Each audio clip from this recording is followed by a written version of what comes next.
What up, people? Man, why do these things always run so late? Anyway, here we are, UFC 118, Edgar versus Penn.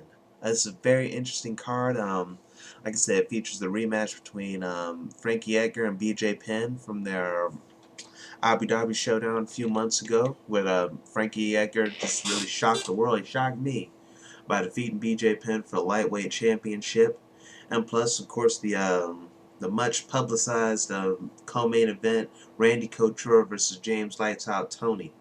I've also got a lightweight elimination bout there. So there's the makings of a really good card. Real entertaining and interesting one. For various reasons. Of course, let's start the main event like I always do. We got the answer. Frankie Edgar, the new lightweight champion, taking on the man he defeated a few months ago, BJ Penn. Now, this the previous fight or something. This whole thing kind of reminds me of the Forrest Griffin Rampage one.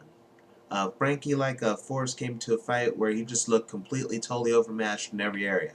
When it came to striking, when it came to the ground, every area just seemed like he was just another opponent for a rather dominant champion. Uh, or a dominant, highly favored champion in BJ Penn. However, I think it was just a case of BJ Penn. I think he was talking about in a recent interview with Ariel Helwani. He just, like I said, I did not fight a good fight. And Frankie Edgar fought a great fight. I think that was just the case right there. Frankie really brought it. It's like I said in one video talking about the champions or something, just talking about this fight in particular. Um, the things that usually work for BJ didn't work that day, and I think just a case like Rampage or something, they're just very like I said, they were just highly favored in this fight, but their usual method of victory did not go. I mean, like Forrest Griffin didn't die after he hit the uppercut. He wasn't there for the big knockout punch. The same thing with Frankie Edgar. He did not wilt like BJ's opponents usually do, and just really kept the pressure on him. Gas BJ out. I think with this fight, I think this with that victory or something and that disappointment, BJ Penn, that's going to really awaken his killer instinct, and that's kind of see him taking the rematch here. But in order for him to do it, he's going to have to put the pressure on Frankie Edgar. He's going to have to try to take him down. He's going to have to really go after trying to hit this kid. Just really unload. And like he said recently, empty the clip. And that's what I kind of see him doing. He wants that title back, and he's going to go after it. And Frankie Edgar, I think he did a great job last time. However, I just think BJ Penn just has a little bit more. He's just more dangerous. I don't see Frankie Edgar getting the knockout or the submission, but I think BJ is more capable of that, and I think he's going to put more emphasis on that, and I think he's going to reclaim his title. Maybe by another decision, maybe by submission.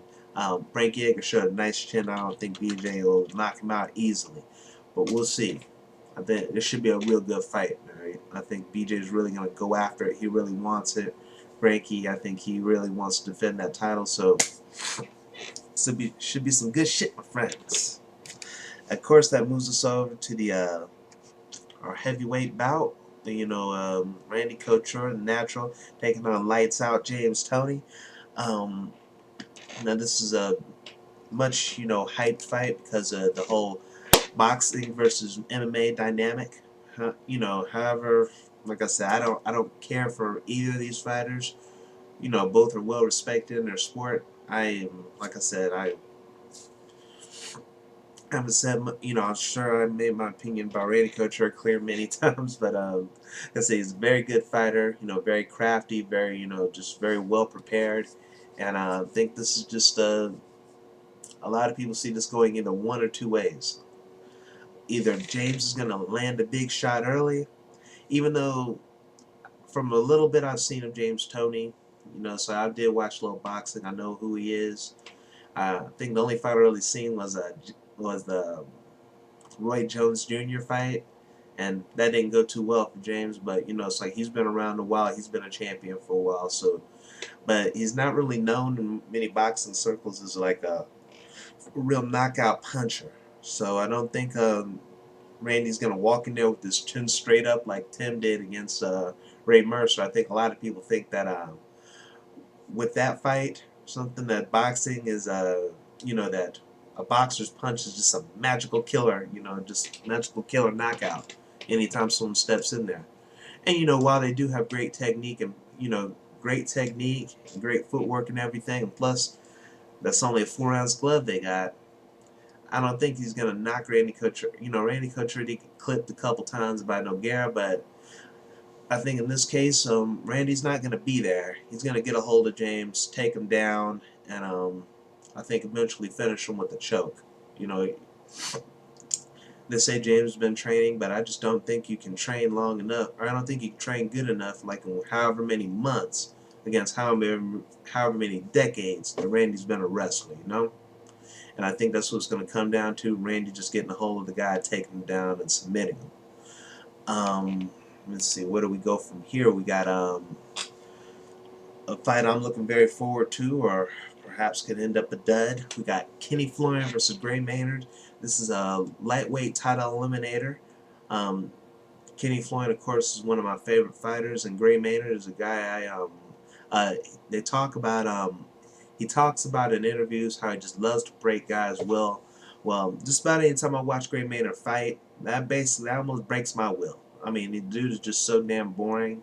He's just one of those guys that just really hate to watch. Probably one of the worst. I mean, he's had some moments like his fight with Roger Huerta, I think was pretty entertaining, but most of that stuff just flatlines me. But don't want to bash too much. But I think Kenny Florian is a great test. If he can beat Kenny Florian anyway, then I'll be impressed. Kenny Florian is a guy that I respect because constantly improving. He's constantly trying to finish fights and constantly working on himself as a fighter. Um, he has he showed some dangerous striking in his last couple fights since the BJ loss, and I think he showed improvement in wrestling and just in his jiu-jitsu. Um, Kenny Florian, I think like a lot of great jiu-jitsu guys, I think they're almost like wrestlers somewhat. A lot of great jiu-jitsu competitors. You know, they're good. They're jiu-jitsu black belts. I think you're seeing it with Damian Maya, Dennis Kang, and stuff like that. They're great, but they're not great off their back. They're great on their top. They're great if they take you down. Yeah, they'll work some jiu-jitsu on you. They'll pass your guard and really put you in some pain. But if you take them down and put them in a position where they're uncomfortable, I mean, it's not like a Nogueira Jiu-Jitsu or like Fabricio Verdun, who's also a very, very good Jiu-Jitsu competitor, highly respected champion, but dude can just really do it anywhere, you know what I'm saying? But so Kenny Florian, I think key to him is how good he is off his back and how good he can, stuff the takedowns, keep the pressure on Gray.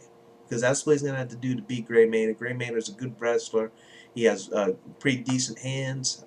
But like I said, in order for Kenny to win this fight, he's going to have to put the pressure on him. Just really hurt him standing and probably hurt him on the ground. Anywhere he's going to have to keep it on him. Of course, I'm going for my boy Kenny Florian win. Hopefully get another title shot. Hopefully we'll erase that last one. I don't know if he can beat BJ, but it's like I love to see him actually try and step fight scared like he did last time. You got Mario Miranda versus Damian Maya. Don't know much about either of these guys, so it's not a whole lot I can say. Like I said, Damian Maya is a highly respected. I know a lot about Damian Maya because I've seen him before, but uh, Mario Miranda, I think he's like 1-1 in the UFC. Had a loss to Gerald Harris, a guy that I like, very good wrestler, beat David Loiseau. However, I just don't think he's, from what I'm seeing right here, not to the level of Damian Maya. I thought, wasn't he supposed to fight Nate Marquardt or something? But in any case, I see Damian Maya taking this one. And we also got Nate Diaz versus Marcus Davis. I see Nate being a little more dangerous on the feet than Marcus. I'm not really impressed with Marcus' stand-up as most people are. I'm probably a little more dangerous on the ground. I see him somehow taking this. And I think I'm like vastly running out of time. Anyway, have fun being back. See you later.